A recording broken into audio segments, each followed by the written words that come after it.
noches, hermanos y amigos, ¿cómo están? Es un gusto estar una vez más con ustedes para compartir la palabra de Dios. Y a propósito de estas fechas, cuando el mundo está recordando el nacimiento de nuestro Señor Jesucristo, nosotros debemos aprovechar para poder compartir acerca de su vida, de su muerte y de su resurrección. ¿Qué te parece si hacemos una oración? Vamos a cantar un cántico y después vamos a estudiar la palabra de Dios. Señor, te damos muchas gracias porque podemos estar aquí reunidos para exaltarte, para adorarte, Señor. Bendice a todos los discípulos que siguen este estudio en todo el continente y aún en otros continentes del mundo, Señor. Te ofrecemos a ti la gloria, la honra, la alabanza, Señor, y te entregamos nuestro corazón en tu nombre precioso. Amén. Esta noche, Señor Jesús, he venido ante tu altar. No traigo ofrenda, ningún presente que te pudiera agradar. Yo solo quiero mirarte, contemplar tu majestad y entregarte lo único que te pudiera agradar. Señor Jesús, yo te doy mi corazón como ofrenda agradable para ti. Señor Jesús, yo te doy mi corazón como ofrenda agradable para ti. Esta noche, Señor Jesús, he venido ante tu altar. No traigo ofrenda, ningún presente que te pudiera agradar. Yo solo quiero mirarte, contemplar tu majestad y entregarte lo único que te pudiera agradar. Señor Jesús, yo te doy mi corazón como ofrenda agradable para ti. Señor Jesús, yo te doy mi corazón como ofrenda agradable para ti. Señor Jesús, tú eres mi Dios, mi adoración y mi canción. Por siempre te exaltaré. Señor Jesús, tú eres mi Dios, mi adoración y mi canción. Por siempre te exaltaré. Señor Jesús, yo te doy mi corazón como ofrenda agradable para ti. Señor Jesús, yo te doy mi corazón como ofrenda agradable para ti. Como ofrenda agradable para ti. Como ofrenda agradable para ti.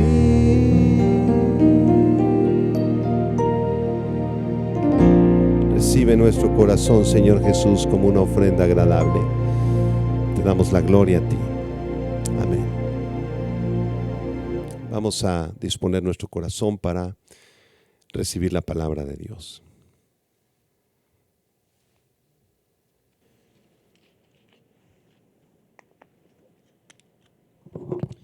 Bienvenidos sean todos a este estudio bíblico. Y en esta ocasión vamos a estar hablando acerca del nacimiento de Jesús el Rey. Ese es el título de esta conferencia, el nacimiento de Jesús el Rey, para lo cual les pido que abran sus Biblias en el Evangelio según Mateo, capítulo 1, versículo 18 al 25.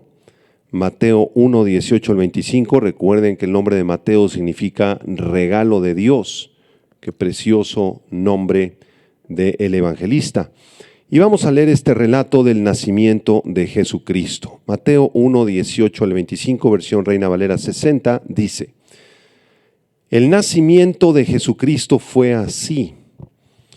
Estando desposada María, su madre, con José, antes que se juntasen, se halló que había concebido del Espíritu Santo. José, su marido, como era justo y no quería infamarla, quiso dejarla secretamente. Y pensando él en esto, he aquí un ángel del Señor le apareció en sueños y le dijo: José, hijo de David, no temas recibir a María tu mujer, porque lo que en ella es engendrado del Espíritu Santo es. Y dará a luz un hijo, y llamarás su nombre Jesús, porque él salvará a su pueblo de sus pecados. Todo esto aconteció para que se cumpliese lo dicho por el Señor por medio del profeta, cuando dijo: He aquí una virgen concebirá y dará a luz un hijo, y llamarás su nombre Emmanuel, que traducido es Dios con nosotros. Y despertando José del sueño, hizo como el ángel del Señor le había mandado, y recibió a su mujer, pero no la conoció hasta que dio a luz a su hijo primogénito y le puso por nombre Jesús.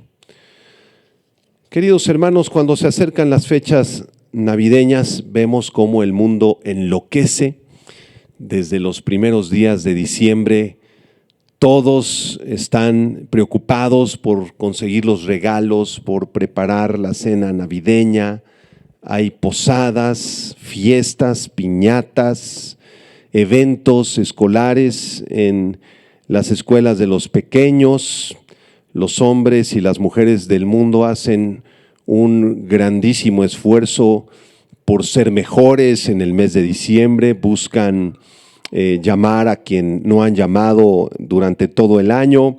Buscan reconciliarse a veces con aquellos con los que están peleados, y les entra este famoso espíritu navideño. Pero la realidad es que la Navidad para el mundo es sinónimo de fiesta, de regalos, de diversión. Para otros es sinónimo de borrachera, vacaciones, depresiones y nostalgias. Sin embargo, aquí debemos formular una pregunta importante. ¿Realmente Jesucristo nació el día 24 de diciembre por la noche? ¿Es cierto este dato? Bueno, es interesante recordar que esta fecha del nacimiento de Jesucristo, fijada en el 24 de diciembre, fue puesta ahí por la Iglesia Católica Romana. Y no necesariamente es la fecha verdadera del nacimiento de Jesucristo.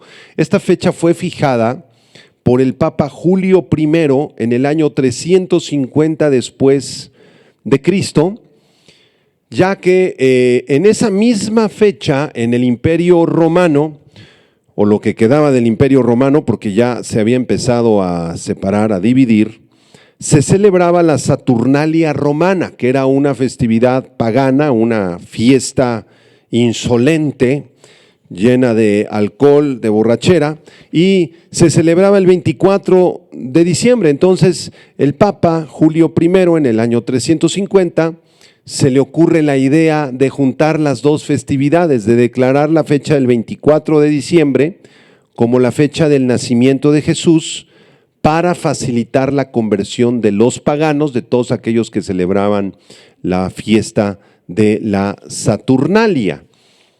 Entonces la Biblia no nos da la fecha exacta del nacimiento de Jesucristo.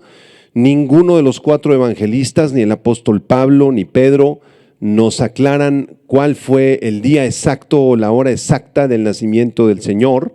Lo único que sabemos es que fue durante la noche o durante la madrugada del siguiente día.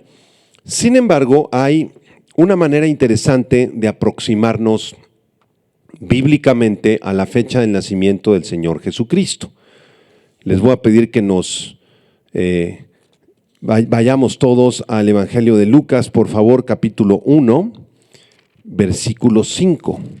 Lucas 1, versículo 5, dice así: Hubo en los días de Herodes, rey de Judea, un sacerdote llamado Zacarías, de la clase de Abías. Subraya eso, por favor, de la clase de Abías. Su mujer era de las hijas de Aarón y se llamaba Elisabet. Zacarías, quien se menciona aquí en Lucas capítulo 1, es el famoso papá de Juan el Bautista. Aquí se menciona su nombre, Zacarías, padre de Juan el Bautista, y se nos aclara que era de la clase o del grupo de Abías. Y la Biblia enseña que habían 24 grupos de sacerdotes que servían por turnos en el templo, y que al grupo de Abías le correspondía ministrar en el 8º turno. Esto se encuentra en el primer libro de las Crónicas, capítulo 24, versículo del 1 al 19. Lo puedes tú leer en tu casa para confirmar esta verdad. Entonces, si contamos los turnos desde el comienzo del año judío en adelante, al grupo de Abías le correspondería servir en el mes de Tamuz. Vamos a ver un calendario por ahí en las pantallas para poder explicar esto más claramente. Entonces, el 8º turno correspondía al mes judío de Tamuz, y esto correspondería en nuestro calendario más o menos al mes de junio. Del día 8 al día 14 del mes de Tamuz es cuando a los sacerdotes de la clase de Abías les tocaba ministrar en el templo. Entonces, si pensamos que fue alrededor de esa fecha cuando ocurrió el embarazo de Elisabet, la esposa de Zacarías, podemos concluir que el nacimiento de Juan el Bautista ocurrió 9 meses después del mes de Tamuz. Y si nosotros contamos 9 meses a partir de Tamuz, nos vamos a dar cuenta que vamos a llegar al mes judío de Nisán, cuando se celebraba la Pascua judía, justamente el día 14 del mes judío de Nisán, entre marzo y abril. Ahí está el calendario en la pantalla. Y debido a que Juan el Bautista es 6 meses mayor que el Señor Jesucristo, de acuerdo a Lucas 1, versículo 26 y Lucas 1, versículo 36, dice en Lucas 1, 26 que al 6º mes el ángel Gabriel fue enviado por Dios a una ciudad de Galilea llamada Nazaret, a una virgen desposada con un varón que se llamaba José. Es decir, el Señor Jesucristo y Juan el Bautista se llevaban 6 meses de edad. Juan el Bautista era 6 meses mayor que Jesús. Entonces, de acuerdo a estas aproximaciones, si Juan el Bautista nació alrededor del mes de Nisán, en la Pascua o alrededor de la fiesta de la Pascua judía, el Señor Jesucristo habría nacido entre el día 15 al mes 22 aproximadamente del mes judío de Tishri, que corresponde a finales de nuestro mes de septiembre y principios de nuestro mes de octubre, muy cercano a la fecha del Sukkot. Y si el Señor en su soberanía permitió que el Bautista naciera en la Pascua, que correspondía a esta fiesta importantísima el día 14 de Nisán, es probable que el Mesías hubiera nacido en la fiesta del Sukkot. Ahora, hay un segundo cálculo que se hace en base al hecho de que los turnos de los sacerdotes, incluido los de la clase de Abías, ocurrían 2 veces al año.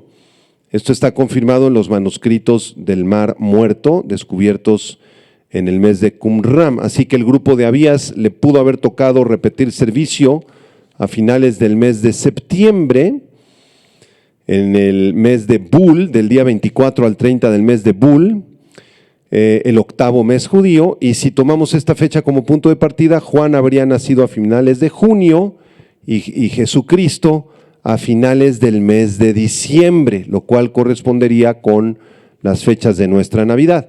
Sin embargo, este cálculo segundo no concuerda con ninguna fiesta judía. Por lo tanto, es más acertado pensar que el Señor Jesucristo pudo haber nacido en la fiesta del Sukkot entre el mes de septiembre y el mes de octubre. Muy bien, ahora vamos a regresar a nuestro pasaje de Mateo capítulo 1, porque en la Biblia ocurren 2 pasajes que describen el nacimiento de Jesucristo, este de Mateo y en el Evangelio de Lucas. En el relato de Mateo vamos a aprender cómo el Señor Jesús fue concebido por el Espíritu Santo en el vientre de una jovencita llamada María, y cómo su esposo José se convirtió en el padre adoptivo de Jesús. De esta forma Jesús nacería en un mundo lleno de pecado y de maldad, con el plan de salvar del infierno y de la muerte a quienes se arrepintieran de sus pecados. Vamos a estudiar este tema, el nacimiento del Rey Jesucristo, en 3 partes. Vamos a estudiar primero el origen del Rey del versículo 18 al versículo 20. Vamos a estudiar más adelante en el estudio el nombre del Rey, versículo 21 al versículo 23. Y vamos a terminar nuestro estudio revisando el relato del nacimiento del Rey en el versículo 24 y 25. Vamos pues al primer punto, el origen del Rey en Mateo 1, versículo 18. Dice así Mateo 1, 18. El nacimiento de Jesucristo fue así. En el idioma griego, tou de Iesus Christo Génesis autos en. Eso significa el origen de Jesucristo, el origen humano o el nacimiento del Señor Jesucristo fue así. Así que Mateo, escribiendo la palabra inspirada por el Espíritu Santo, nos aclara que Jesucristo nació, que el nacimiento de Jesús es literal, es histórico y es verdadero. El relato del nacimiento de Jesucristo en la Biblia no es una parábola, no es una fábula, no es ciencia ficción. El nacimiento de Jesucristo es un hecho histórico confirmado además por muchos otros autores extra bíblicos. De manera que aquí en el verso 18, el nacimiento de Jesucristo fue así. Estando desposada María, su madre, con José, antes que se juntasen se halló que había concebido del Espíritu Santo. María, la madre de Jesús, se encontraba pues desposada con José. Y aquí hay que recordar los 3 puntos en una boda judía, o los 3 procesos por los que pasaba una pareja judía para casarse. El primero era la presentación de los novios. Se presentaban las familias, se presentaban a los muchachos. Todavía no estaban casados. Pero si esto prosperaba, en segundo lugar, se desposaban. Había un desposorio, y el desposorio judío era un compromiso serio durante los esposos. Durante el desposorio, la pareja estaba comprometida, aunque aún no vivían juntos, ni se había celebrado la ceremonia nupcial aún. De manera que el desposorio en Israel era tan importante que solamente la muerte de uno de los esposos o una carta de divorcio podía romperlo. Es decir, cuando ya estaban desposados, aunque todavía no vivían juntos, aunque todavía no tenían intimidad sexual juntos, aunque todavía no estaban bajo el mismo techo, estaban ya casados. Era un compromiso muy serio que solo la muerte o el divorcio podían romper. Y después del desposorio venía la tercera etapa en un matrimonio judío, que era ya la etapa donde vivían juntos, donde se celebraba una fiesta que a veces duraba 7 días o más, y en ese momento se pronunciaban los votos matrimoniales. Ahora, de acuerdo a la ley de Moisés, si alguno de los desposados era infiel, recuerden, todavía no vivían juntos, si alguno de los desposados, tanto él como ella, eran infieles, esto se consideraba adulterio y el ofensor era merecedor de la pena de muerte por lapidación.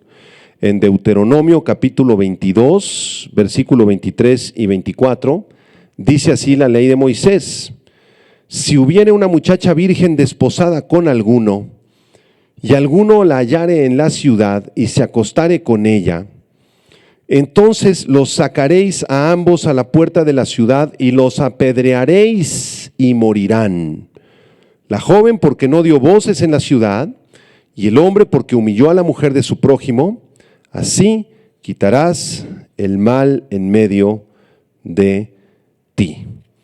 Así que si alguno de los desposados era infiel, ¿verdad?, el culpable y la persona con la que se fue eran lapidados hasta la muerte. Ahora bien, en la cultura judía de los tiempos de Jesús, mientras aún se encontraban desposados, ya lo explicamos, los esposos no podían tener relaciones íntimas. Y fue justo en este punto, regreso a Mateo 1:18, cuando José y María entran en la escena divina. Dice Mateo 1:18, antes que se juntasen, estando desposados, se halló que María había concebido del Espíritu Santo. Esta frase, había concebido del Espíritu Santo, en el original griego es eurece en gastri exousa ek pneumatos agiou. Y esto se refiere a que María, dentro de su sistema gástrico, dentro de su sistema reproductivo, en gastri es la frase en griego, había ocurrido algo sobrenatural. El poder de Dios manifestado por el Espíritu Santo depositó la divina semilla en el vientre de María. Dios depositó su cromosoma sobrenatural en el vientre de esta jovencita judía desposada con José, y esa semilla divina se unió a los 23 cromosomas del óvulo humano de María, produciéndose así la encarnación del Señor Jesucristo. De manera que aunque Cristo nacería de una mujer humana, era hijo de Dios por medio de la obra sobrenatural del pneumatos agiou, del Espíritu Santo de Dios. La naturaleza divina y humana fue producto de la unión del Espíritu Santo y de la madre humana de Jesús por medio de María. En el vientre de María Jesús se vistió de carne, de huesos, de sangre, de la naturaleza humana, tomando semejanza de la carne, tomando semejanza con nosotros los seres humanos caídos, pero Él se encontraba sin pecado desde el vientre de María. En Romanos 8, versículo 3, dice el apóstol Pablo, refiriéndose a la ley de Moisés, dice, porque lo que era imposible para la ley. ¿Qué cosa era imposible para la ley? Salvarnos, justificarnos delante de Dios, perdonarnos. Aunque nos esforzásemos en cumplir los mandamientos de la ley, ninguno de nosotros lo podría lograr. Entonces, lo que era imposible para la ley, por cuanto era débil, por la carne humana, Dios enviando a su Hijo, escuchen, en semejanza de carne de pecado. Cristo tenía semejanza de un ser humano pecador, pero Él no pecó. Al contrario, dice Romanos, a causa del pecado Cristo condenó al pecado en su carne, porque su carne era pura, era limpia, era sin pecado. En Filipenses capítulo 2, versículo del 5 al 7, lo voy a leer en la Biblia de las Américas. Filipenses 2 del 5 al 7, nos dice el apóstol Pablo, haya pues en vosotros, esta actitud que hubo también en Cristo Jesús, el cual, aunque existía en forma de Dios, antes de que Cristo se encarnara en el vientre en gastri de María, antes de que se metiera en la pancita en el vientre de María, Él existía en forma de Dios. Esa palabra forma en el griego se refiere a una esencia eterna. Aunque existía en forma de Dios, no consideró el ser igual a Dios como a cosa que aferrarse, sino que se despojó a sí mismo, tomando forma de siervo, haciéndose semejante a los hombres. Amados hermanos, este es el único embarazo de la historia de la humanidad en la que Dios ha intervenido de forma sobrenatural al depositar esa semilla divina en el vientre de una mujer humana. Es por eso que a María, o Miriam en el hebreo, se le ha llamado bienaventurada entre las mujeres de todas las generaciones. La palabra bienaventurada, makarios en griego, significa feliz, gozosa, contenta, bendecida por Dios. Y María es la mujer más feliz, más gozosa, más contenta y más bendecida por Dios de todas las mujeres humanas, porque ella fue la mujer escogida por Dios para que en ella se virtiera la semilla del Mesías, para que ella le diera vida al Señor Jesucristo. Cuando María fue a visitar a su hermana Elizabeth, esta fue llena del Espíritu Santo y también llamó a María Macarios, bienaventurada. Esta extraordinaria elección de Dios por María produjo en ella una sumisión, una humillación ante el Señor, que más adelante, al ver a su pariente Elizabeth, María explotó en un canto extraordinario de alabanza, de alegría, de gloria a Dios. Y este canto se conoce en teología como el Magnificat. El Magnificat, el que exalta a Dios.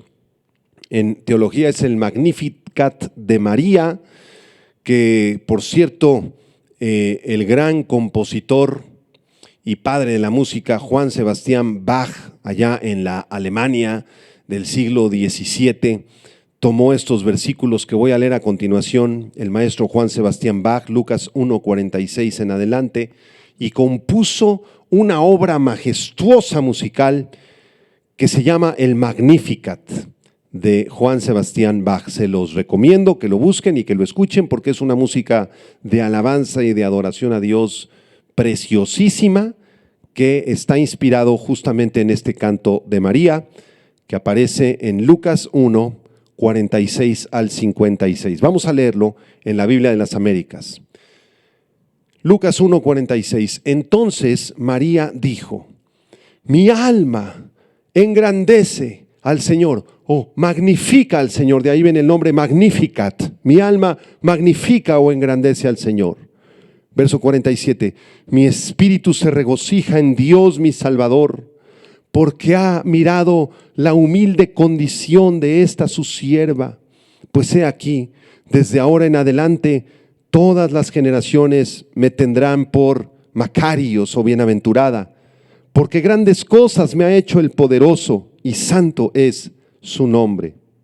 Y de generación en generación es su misericordia para los que le temen.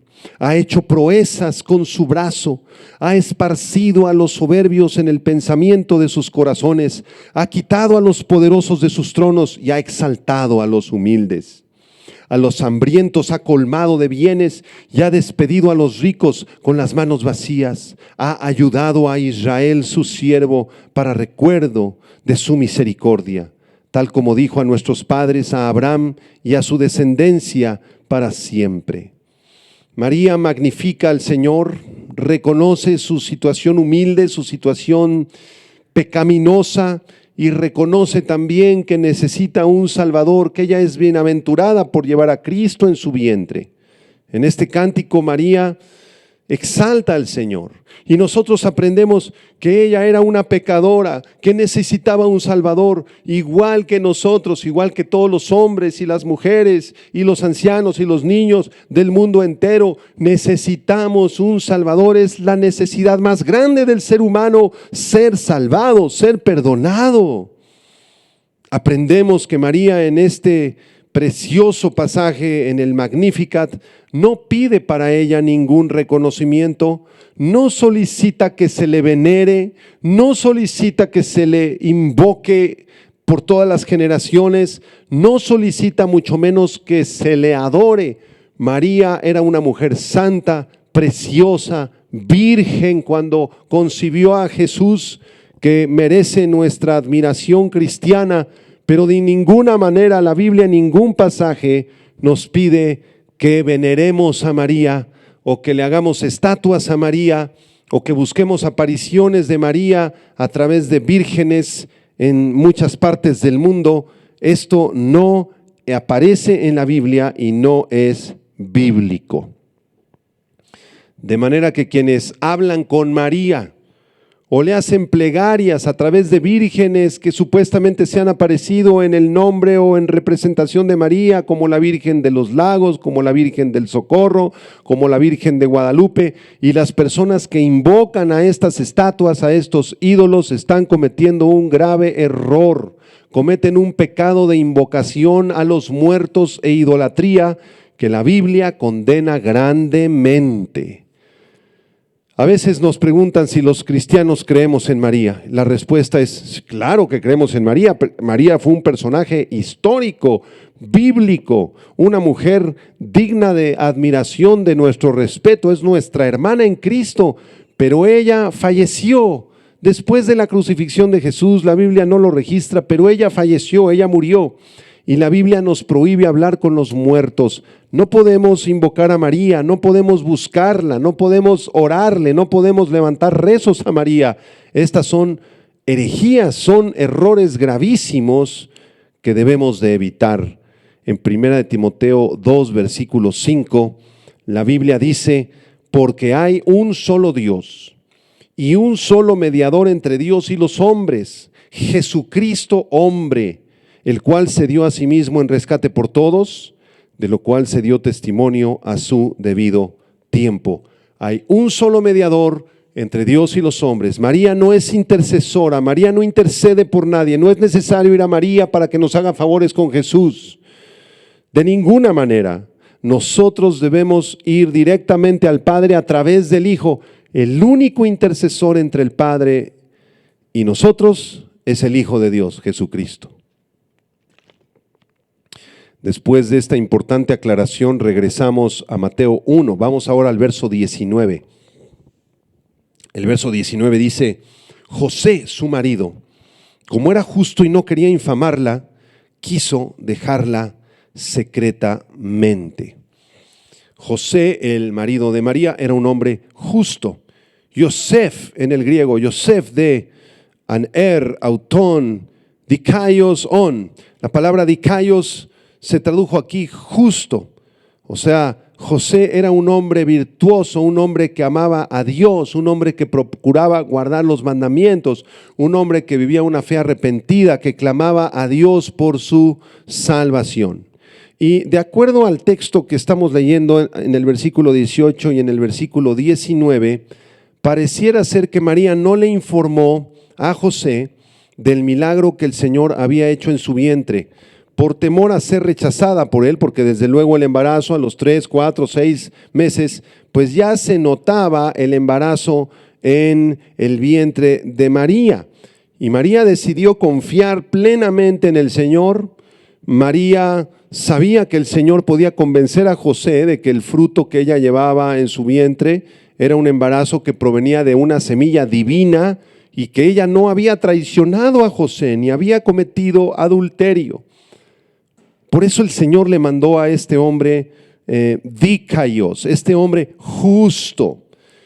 José era un hombre que amaba al Señor y al conocer la situación de su amada, de su prometida, él sabía que él no la había tocado, que lo que estaba en el vientre de ella no provenía de la simiente de él.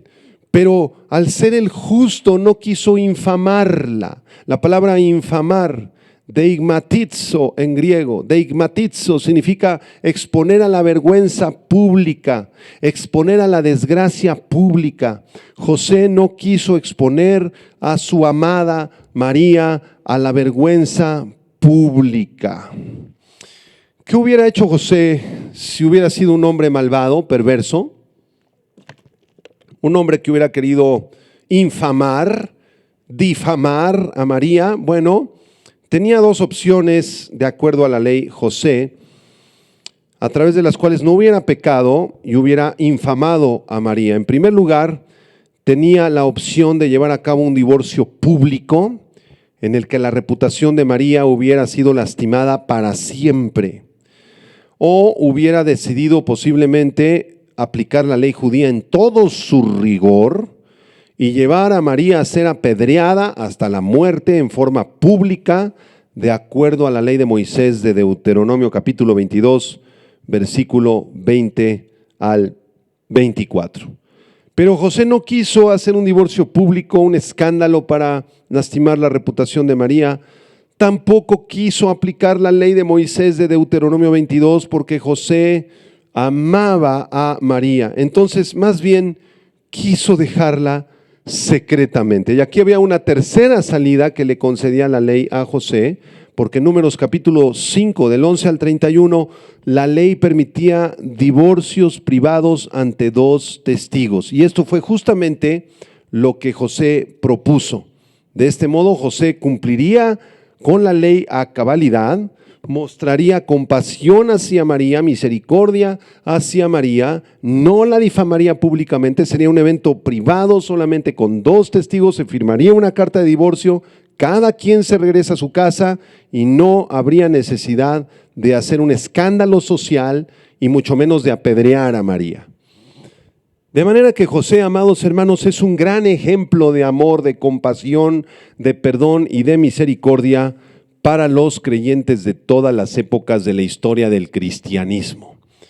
Amadas hermanas, si tu esposo ha cometido errores, si tu esposo se fue de casa, si te traicionó, si se fue con otra mujer y Dios le ha concedido el milagro sobrenatural de convertirse a Cristo a ese hombre, debes considerar la opción de perdonar y restituir la falta y reconstruir tu matrimonio. Hermano, si tu esposa te ha fallado, perdónala, haz todo lo que esté en tu mano por resarcir el problema, por reconstruir tu familia, porque la familia es la institución más sagrada que Dios ha formado, que Dios ha creado. Dice la palabra de Dios en 1 Pedro 4, versículo 8, y ante todo, tened entre vosotros ferviente amor, porque el amor cubrirá multitud de pecados. El amor de José por María cubrió todos los supuestos pecados, aunque no había pecado en ella en este asunto, pero él estaba dispuesto a perdonarla.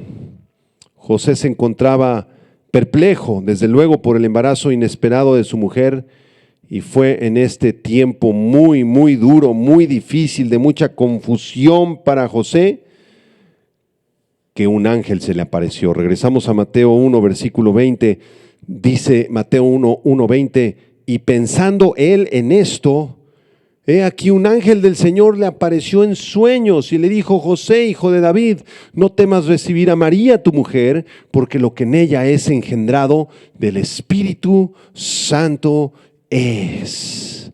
José se va a dormir una noche angustiado, pensando cómo va a ser para no infamarla, de dónde va a sacar los dos testigos para traerlos delante de los jueces y firmar el divorcio privado.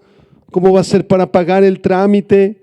Y José se encuentra angustiado, confundido, se siente muy perplejo porque piensa que María lo traicionó, pero por otra parte ama al Señor, es un hombre justo y la ama a ella. Él está en una noche tremenda de mucha lucha.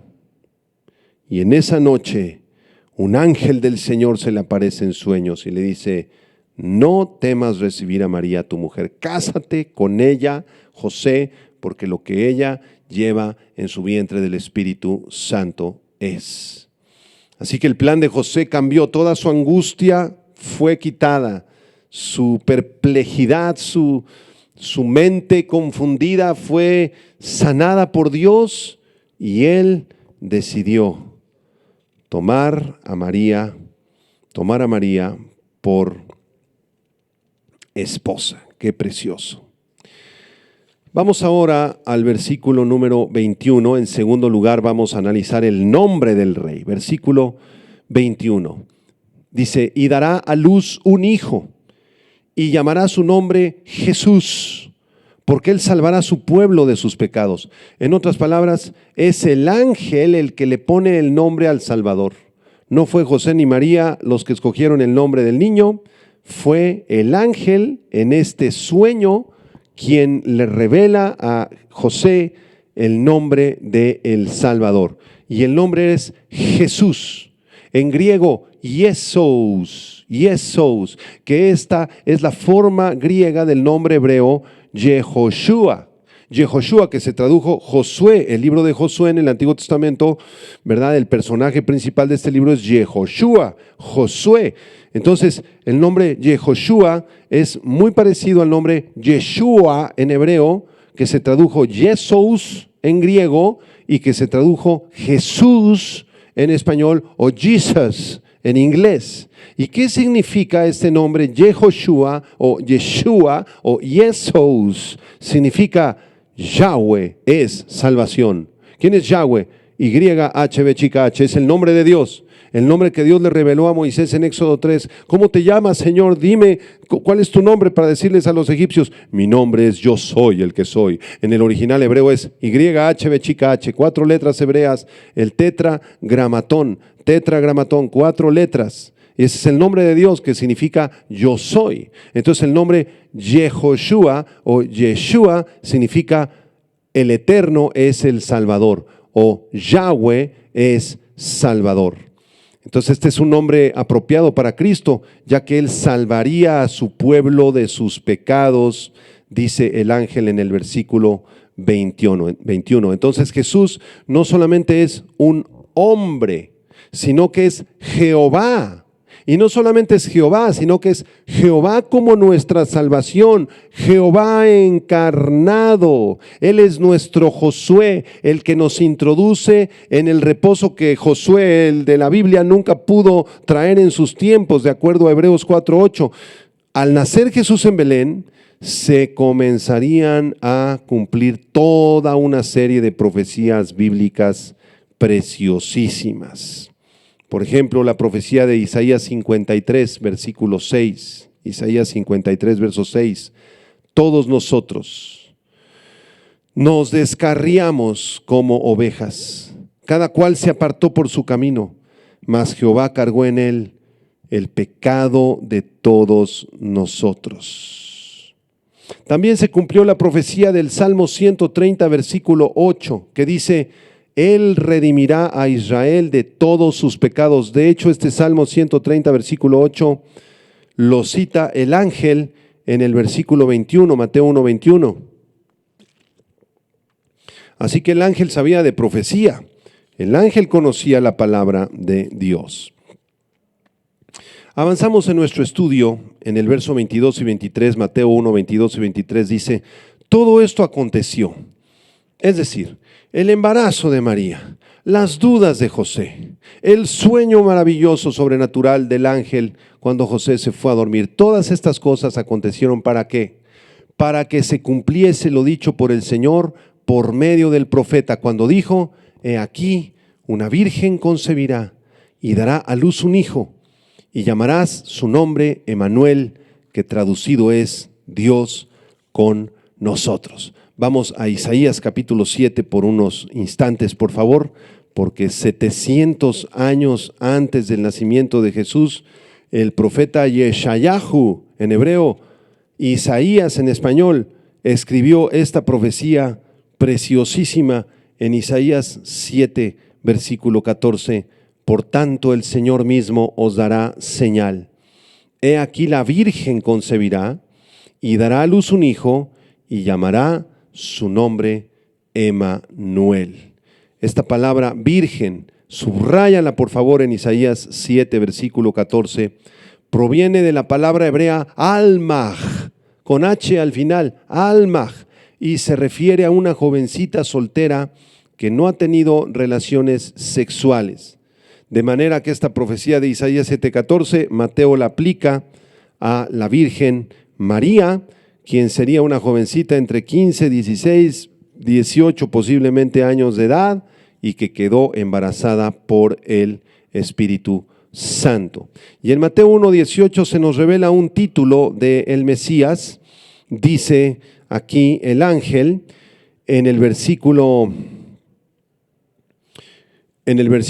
número 23, aquí una virgen concebirá y dará a luz un hijo y llamará su nombre Emmanuel, que traducido es Dios con nosotros. Este nombre se deriva de dos palabras hebreas. El nombre Emmanuel proviene de la palabra Imanu, que significa con nosotros, y de la palabra El, que significa Dios. Entonces, Imanu, con nosotros, El, Dios.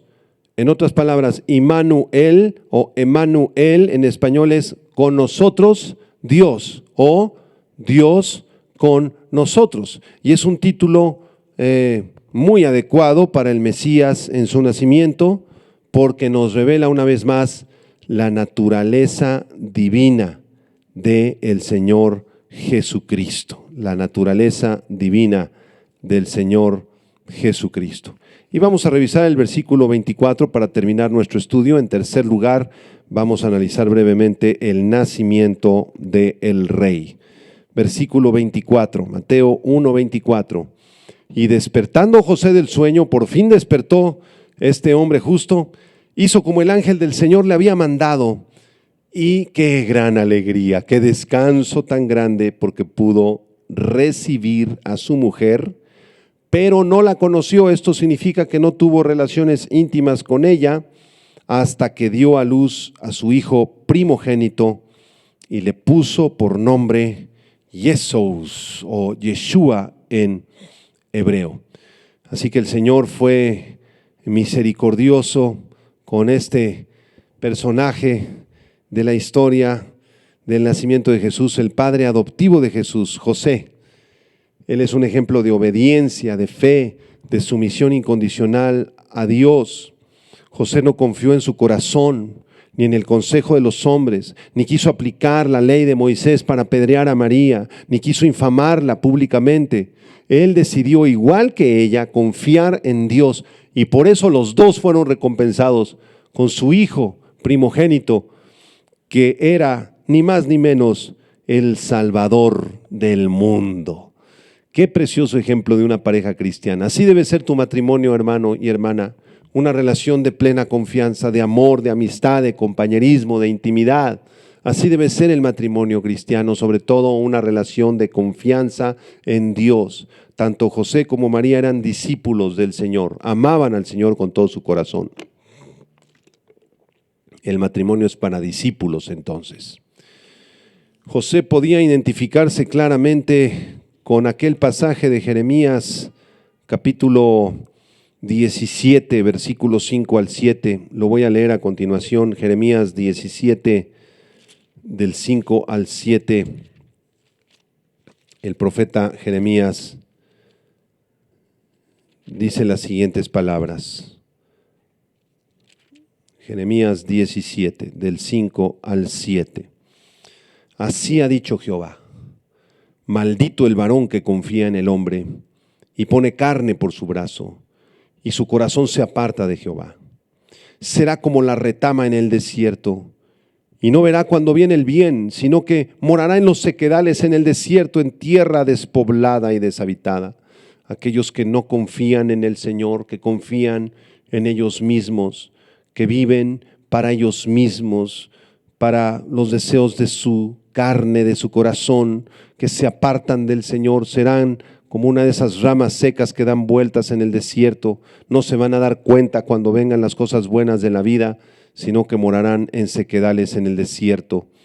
Pero el verso 7 creo que lo podemos aplicar a José y espero que a la vida de muchos de nosotros. Dice el 7, bendito el varón que confía en Jehová y cuya confianza es Jehová, porque será como el árbol plantado junto a las aguas, que junto a las corrientes echará sus raíces y no verá cuando viene el calor, sino que su hoja estará verde y en el año de sequía no se fatigará ni dejará de dar fruto. Así fue la vida de José y así fue la vida de María.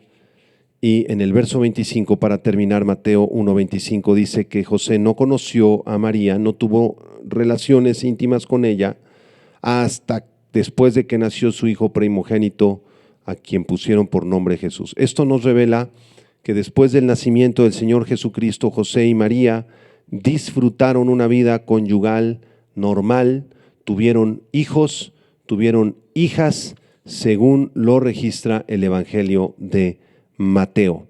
Voy a citar un par de pasajes en Mateo, uno en el capítulo 12, otro en el capítulo 13, y con esto demostramos que José y María tuvieron hijos, que Jesús tuvo medios hermanos y medias hermanas. Justamente en el Evangelio de Juan se nos menciona que los hermanos, medios hermanos de Jesús, lo rechazaron y no creían en él. Y aquí hay otra controversia muy fuerte, muy grande con la teología del catolicismo romano, porque ellos enseñan la doctrina de la Inmaculada Concepción de María, que María fue virgen antes, durante y después del embarazo, que ella nunca perdió su virginidad, que nunca se embarazó más que de Jesucristo, que nunca fue madre de otros bebés, y esto contradice abiertamente la enseñanza bíblica. En Mateo 12, 46 y 47 Jesús está hablando con la gente y dice el evangelista que aquí su madre y sus hermanos estaban afuera y le querían hablar. Y le dijo uno, aquí tu madre y tus hermanos están afuera y te quieren hablar.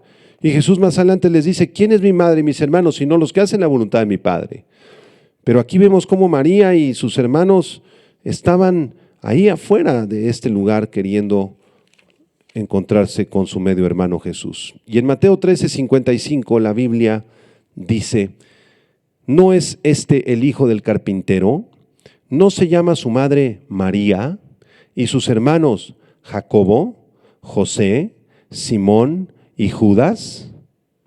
Jesús tuvo al menos 4 hermanos varones, medios hermanos varones: Jacobo, el autor de la carta de Santiago; José, como su padre adoptivo; Simón y Judas, que era un nombre muy popular en el antiguo Israel, que significa alabanza.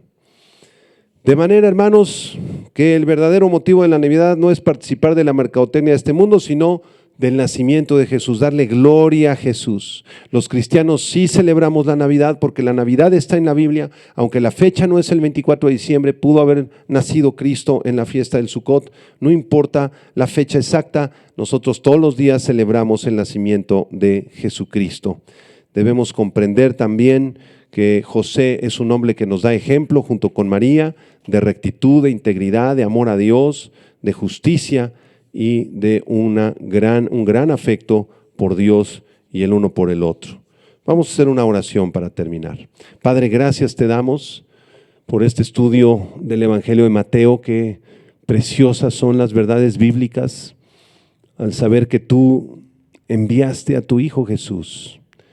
Y a ti, Señor Jesucristo, te damos la gloria y la honra. Señor, tú eres Emmanuel, Dios con nosotros. Ese niño precioso que nacería en aquel establo en Belén sería el Salvador del mundo. Tú eres el Mesías, Señor, y nosotros creemos en ti con todo nuestro corazón. Enséñanos a amarte, a darte la gloria, a compartir de el Evangelio con las personas que no lo conocen aún, y que esta Navidad sea hermosa y tú vengas a nacer, Señor Jesús, en muchos corazones de amigos y familiares. Te lo pedimos en tu nombre precioso y a ti damos gloria. Amén y amén. Muchas gracias por haber seguido este estudio bíblico. Que Dios te bendiga y nos vemos la próxima semana.